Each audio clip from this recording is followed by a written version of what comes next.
Assalamu alaikum. On va essayer dans cette vidéo d'expliquer et de s'appliquer sur la méthode de Gauss-Seidel. Alors, on commence. Méthode de Gauss-Seidel. Il s'agit en fait d'une méthode de résolution numérique d'un problème mathématique qui s'écrit sous la forme d'un système d'équations linéaires. Autrement dit, c'est un problème mathématique qui s'écrit sous la forme d'une matrice des coefficients que multiplie un vecteur des inconnus égale un vecteur des données. Pour que la méthode de Gauss-Seidel converge, il faut que la diagonale de la matrice des coefficients soit strictement dominante, c'est-à-dire le module du composant diagonal doit être supérieur à la somme des modules des composants sur la même ligne. Même au cas où la diagonale de la matrice des coefficients n'est pas strictement dominante, si la matrice M elle est symétrique bien sûr et elle est définie positive, aussi dans ce cas-là, la méthode de Gauss-Seidel va converger. Définie positive, qu'est-ce que ça veut dire une matrice définie positive? C'est une matrice qui, pour tout vecteur colonne non nul C, C transposé que multiplie M que multiplie C doit donner un scalaire positif. Donc si on récapitule ici, la méthode de Gauss-Seidel elle est convergente au cas où la diagonale elle est strictement dominante, c'est-à-dire la diagonale des matrices de coefficients, ou la matrice de coefficients elle est symétrique et elle est définie positive. Maintenant, historiquement parlant, la première fois où la méthode de Gauss-Seidel est apparue, c'était dans une lettre privée envoyée en 1823 par Carl Gauss à Christian Gerling. Néanmoins, cette lettre n'a été publiée qu'en 1874 par Philipp von Seidel, d'où le nom de la méthode de Gauss-Seidel. Maintenant, pour le principe de la méthode de Gauss-Seidel, il faut dire que le principe il est plus ou moins semblable au principe de la méthode de Jacobi. Sauf que les opérations lors des itérations sont plus minutieuses et plutôt plus incrémentées, je dirais. Comment ça? On va voir maintenant lors de l'explication du principe de la méthode. Donc, je suppose que j'ai un problème mathématique qui s'écrit sous la forme d'un système d'équations linéaires. Donc, tout d'abord, je dois, pour appliquer la méthode de Gauss-Seidel ou pour envisager d'appliquer la méthode de Gauss-Seidel, je dois s'assurer que la diagonale de la matrice de coefficients, elle est strictement dominante. Si cette diagonale-là, elle est dominante, donc je peux appliquer la méthode de Gauss-Seidel. Donc, je commence par réécrire ce problème-là en mettant les coefficients diagonales en dénominateur. Donc, ces coefficients diagonales-là, qui sont strictement dominantes, je les mets en dénominateur.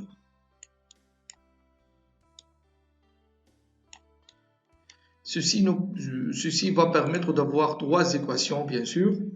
La première équation pour donner la valeur approchée du x1 en fonction de x2, x3. Et la deuxième pour donner la valeur approchée du x2 en fonction de x1, x3.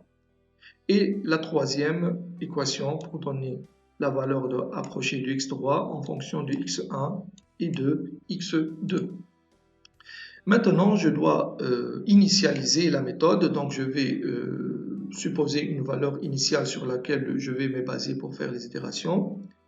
Donc, contrairement à la méthode de Jacobi, je ne prends pas une solution initiale ou une valeur initiale pour la solution entière, mais juste une partie de la solution initiale. Ici, la partie de la valeur initiale de la solution, elle est composée de x2, 0, x3, 0, bien sûr 0 ici pour dire initial. Et je n'ai pas la valeur de x1, 0, donc je vais me contenter de cette partie-là, de la valeur approchée.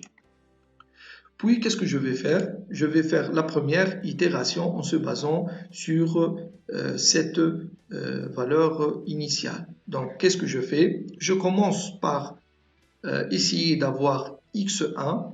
Donc, qu'est-ce que je vais faire? Je vais essayer d'injecter x2 0 dans sa place ici, la valeur de x2 0, et x3 0, la valeur de x3 0 dans sa place ici. Ceci me permet d'avoir la valeur de x1 à l'itération numéro 1. Donc ici, comme j'ai montré tout à l'heure, x2 0 dans sa place et x3 0 dans sa place ici.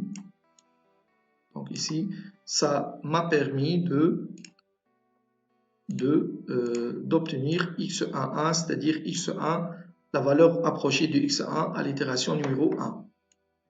Maintenant, pour obtenir x2, la valeur approchée de x2 à l'itération numéro 1, j'ai x1 et x3.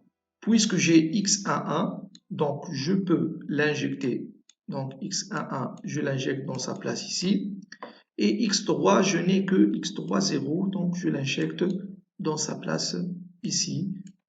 Donc, et comme ça, je peux déterminer la valeur approchée de x2 à l'itération numéro 1, c'est-à-dire x2,1. Maintenant, j'ai les valeurs de x11 et x21, c'est-à-dire les valeurs de x1 et x2 à l'itération numéro 1. Pour obtenir x3, je l'injecte bien sûr dans leur place. Ici, il y a x1, ici, il y a x2. Donc, vous voyez très bien que je l'ai injecté ici dans leur place. Et ceci me permet d'obtenir la valeur de x3,1, c'est-à-dire la valeur approchée de x3 à l'itération numéro 1.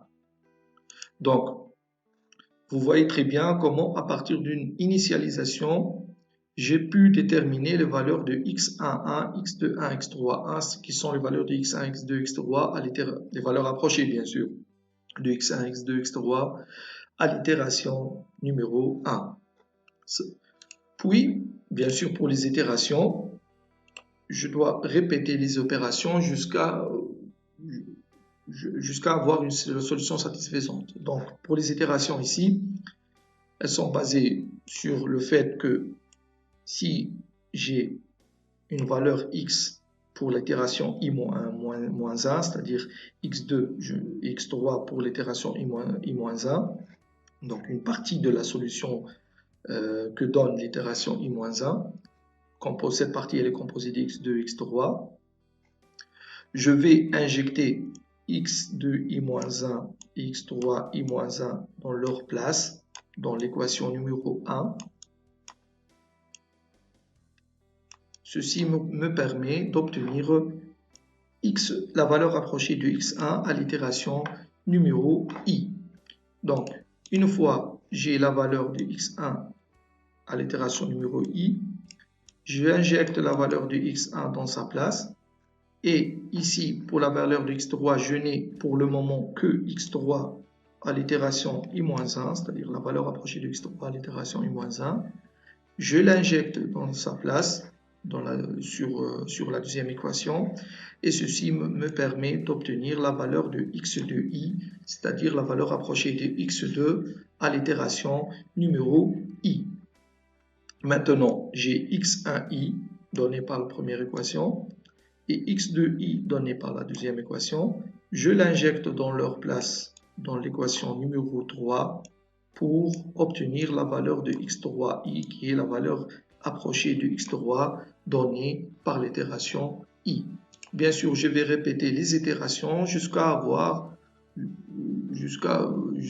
la condition de convergence qui est, c'est-à-dire, puisque j'ai obtenu la valeur approchée de la solution x, je le multiplie par, bien sûr, m qui multiplie cette valeur x, moins le vecteur donné d doit être inférieur ou égal à 10 moins p, avec p le degré de précision qui peut être 2, 3, 4 ou autre.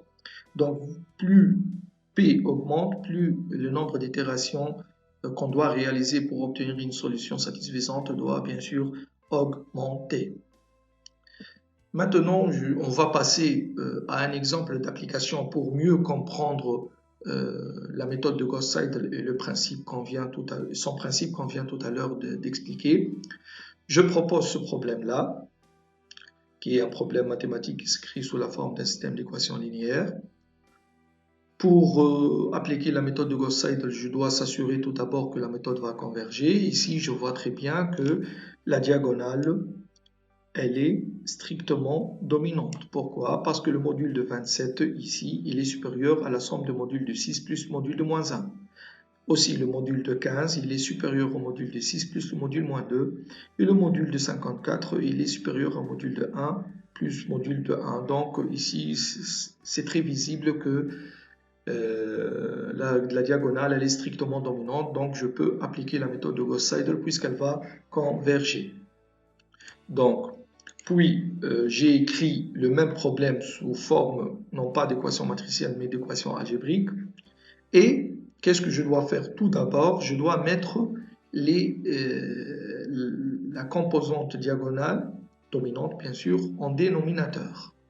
Donc, j'ai mis ici, vous voyez très bien que j'ai mis la diagonale dominante en dénominateur.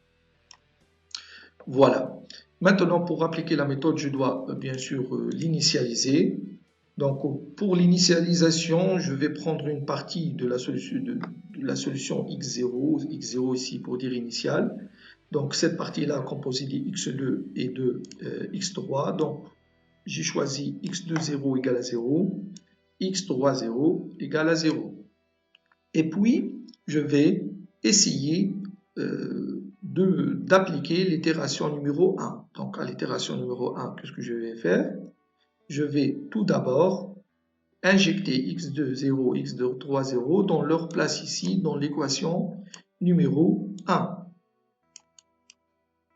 Donc, ceci va me permettre d'obtenir x1 à l'itération numéro 1, qui est x1, 1. Donc, vous voyez très bien ici, sur x1, 1, à la place du x2, il y a x2, 0. À la place du x2 ici, il y a x2, 0, bien sûr, x2 initial. Et à la place du x3, il y a x3, 0. Ceci m'a permis d'avoir la valeur de x11 qui est la valeur approchée du x1 à l'itération numéro 1 qui est 3,15. Maintenant, en ayant la valeur de x11, je l'injecte dans sa place ici dans la deuxième expression, c'est-à-dire dans x1, donc c'est ici. Et pour x3, je n'ai pas bien sûr pour le moment x3 1, mais j'ai plutôt x3 0. Je l'injecte dans sa place et j'obtiens x2 1 qui est la valeur approchée du x2 à l'itération numéro 1 ou donnée par l'itération numéro 1 qui est 3,54. Maintenant, j'ai la valeur de x1 et x2 à l'itération numéro 1. Donc x11 c'est 3,15. x2 1 c'est 3,54. Pour obtenir x3, j'injecte x11 dans sa place ici dans x1 et x21 dans sa place ici dans x2. Donc comme j'ai fait ici, et ceci me permet d'obtenir la valeur approchée d'x3 à l'itération numéro 1, x3 1 qui est 1,91. Donc l'itération numéro 1 m'a permis d'obtenir les valeurs de x1, x2, x3 qui ont les valeurs approchées de la solution, bien sûr à l'itération numéro 1. Maintenant, pour mener l'itération numéro 2, je vais prendre une partie de cette solution-là, cette partie-là, et je vais l'injecter dans la première équation, bien sûr, qui est cette équation-là, et ceci va me permettre d'obtenir la valeur de x12, c'est-à-dire la valeur approchée de x1 à l'itération numéro 2. Donc vous voyez très bien que j'ai injecté x21 dans sa place, c'est-à-dire dans x2, et x31 dans sa place, c'est-à-dire ici dans x3, ici. Donc voilà, ce qui a permis d'obtenir la valeur de 43 pour x1 à l'itération numéro 2. Bien sûr, maintenant, j'ai la valeur de x1 à l'itération numéro 2, qui est de 43. Ici, pour obtenir x2, je dois avoir une valeur de x1. Donc ici, j'ai la valeur de x1 à l'itération numéro 2, donc je l'injecte à sa place. Et je dois avoir la valeur de x3. Pour le moment, je n'ai pas x3 à l'itération numéro 2, mais j'ai plutôt x3 à l'itération numéro 1, donc je l'injecte dans sa place. Ceci me permet d'avoir la valeur 4,08 pour la valeur approchée d'x2 à l'itération numéro 2. Maintenant, j'ai la valeur de x1, 2, x2, 2, c'est-à-dire la valeur de x1 et x2 à l'itération numéro 2. Pour obtenir x3, j'ai besoin des valeurs de x1 et aussi de x2. J'ai déjà les valeurs à l'itération numéro 2, donc vous voyez très bien, je l'ai injecté dans leur place ici et ici.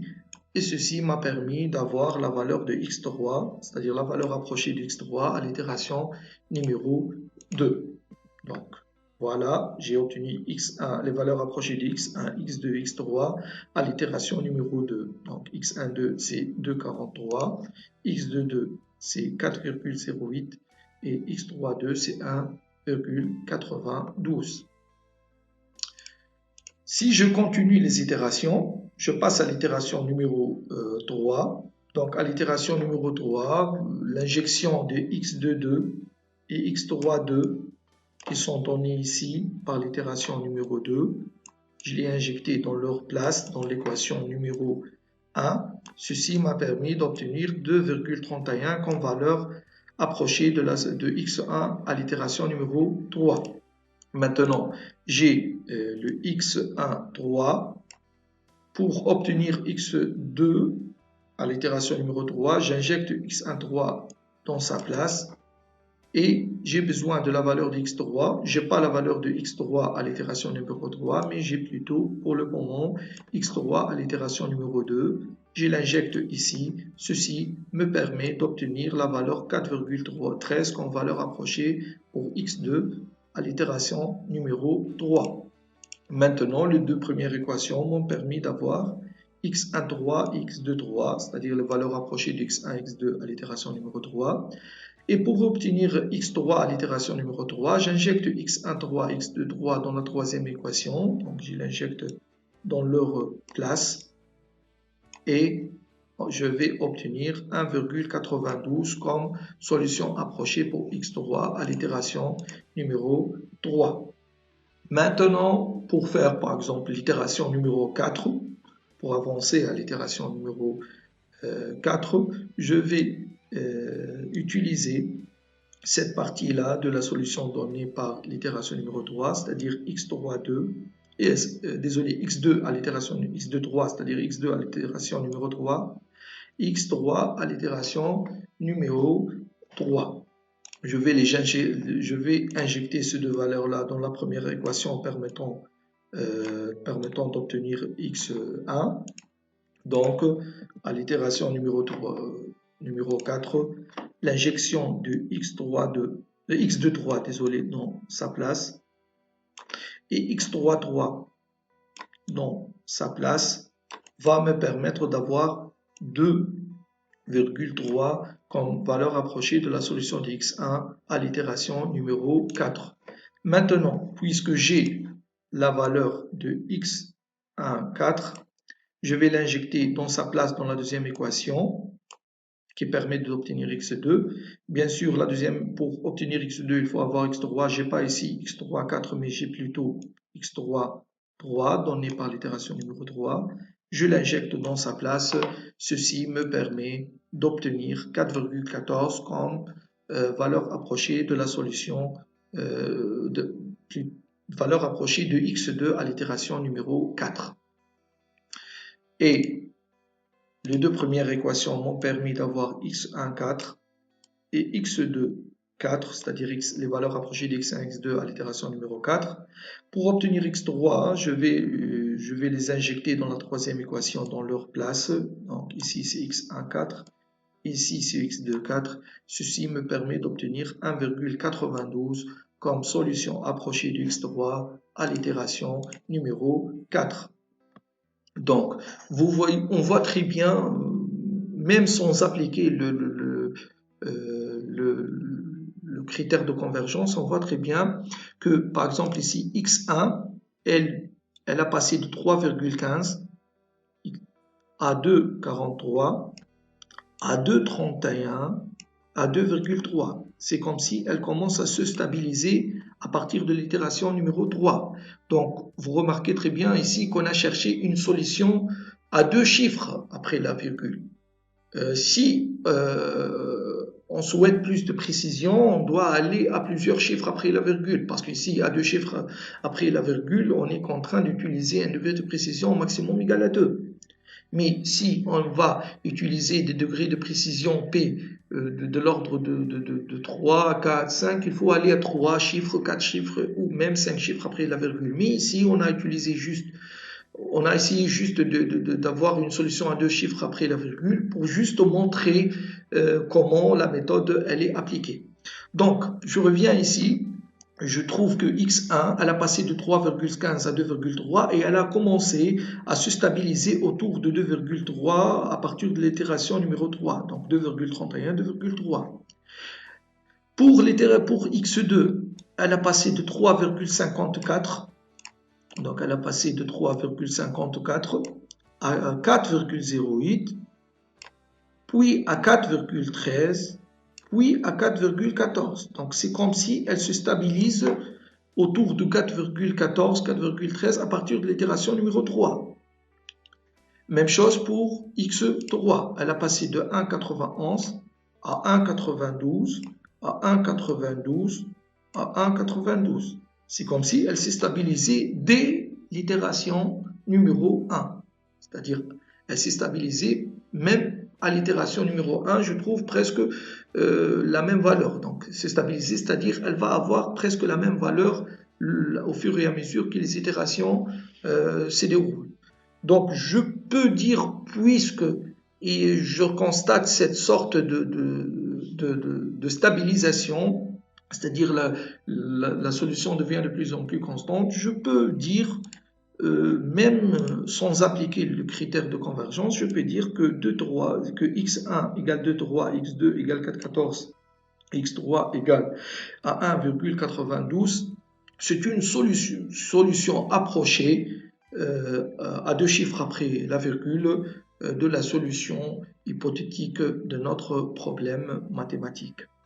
Donc, si vous voulez, vous pouvez appliquer le critère de convergence qu'on a expliqué tout à l'heure dans le principe de la méthode de Gauss-Seidel, qui est la matrice de coefficient m qui multiplie x moins x, c'est-à-dire vecteur inconnu. Donc, m qui multiplie x moins le vecteur des données d, ça doit être inférieur à 10 moins p. Avec p ici, vous pouvez utiliser un degré de précision égal à 2. Donc, si vous souhaitez un degré de précision plus que 2, 3, 4, 5, vous êtes contraint d'aller à plus que 2 chiffres après la virgule. Donc, c'est ainsi que s'achève cette vidéo explicative pour la méthode de Gauss-Seidel. Merci bien pour votre attention.